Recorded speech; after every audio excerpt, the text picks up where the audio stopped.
We all have those moments where moving forward just feels impossible, like we're completely and totally stuck. But what if the way out wasn't some big, complicated plan, but just three simple truths? Well, that's exactly what we're diving into today, a really powerful guide for navigating those tough times. It's a question we've all asked ourselves, right? That feeling of being in emotional quicksand, where the more you struggle, the deeper you sink. It could be a setback at work, a personal loss, or just a time where you feel lost.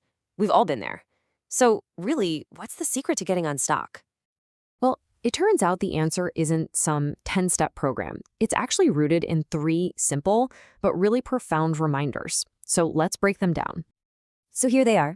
This is basically our roadmap. First, just accepting the reality of change. Second, understanding the true power of time. And third, and this one's huge, recognizing the role of your own choice.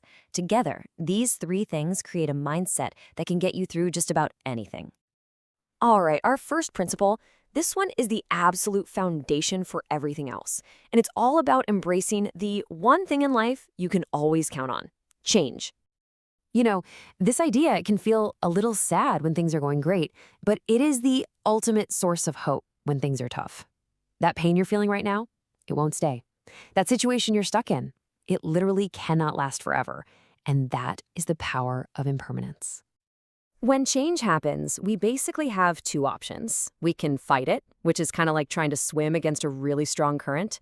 I mean, it's just exhausting, and all it does is make the struggle last longer. Or we can learn to flow with it. And look, acceptance isn't about giving up. It's the smart, strategic choice to put your energy where it actually matters, on the things you can control. Okay, so you've accepted that things have changed. And by the way, that's a massive first step. But what's next? You don't just snap your fingers and feel better, right? This brings us to our second principle, something we've all heard a million times, but maybe haven't really thought about. The key word here is essence. Time isn't just about passively waiting around for things to get better. It's an active, totally essential ingredient in the whole recipe of recovery. Think about it. Just like a cut on your arm needs time to heal, our minds and our hearts need that time to process everything, to recalibrate, and to find a new sense of normal. When you look at it this way, the process is pretty simple. First, there's the event, the thing that happens to you. Then there's the passage of time. That's the space you have to move through. And the healing, that's what happens inside that space. You just can't skip it. And trusting this process, well, it takes patience and honestly a lot of kindness toward yourself. So, we've accepted change, and we're trying to give time its space to work its magic.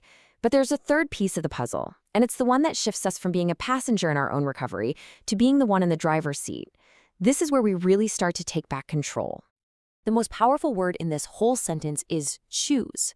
See, healing isn't just something that happens to you. It's a process you have to actively participate in. Time might open the door, but you're the one who has to choose to walk through it. And let's be super clear about what this choice really means. It is not about pretending you're not in pain. It's not about stuffing your feelings down. It is the conscious, active decision to take one tiny step forward, even when it hurts. It's choosing to focus on the future you want to build instead of staying stuck in the past that's holding you back. So, how do all three of these principles actually work together in real life? Let's pull it all together into a simple, actionable framework you can use anytime at all that you feel stuck. This is your path forward. The framework is really this simple. First, you accept reality. You stop fighting what is. Second, you allow yourself the grace of time. You don't rush the process. And third, you choose to take one small step, then another, and another. Accept, allow, choose. That's it. That is your path forward. At the end of the day, here's what you need to remember. Hard things are going to happen in life. Suffering is unfortunately inevitable, but how long we stay stuck in that suffering, how long we let it define us, a lot of that is actually up to us, and that's where our power is. So this leaves us with one final and really important question. We know your suffering will eventually end, because remember, nothing stays the same. The only real variable is when you decide to take that first step toward healing. So the question isn't if it will end. It's when will you choose to begin?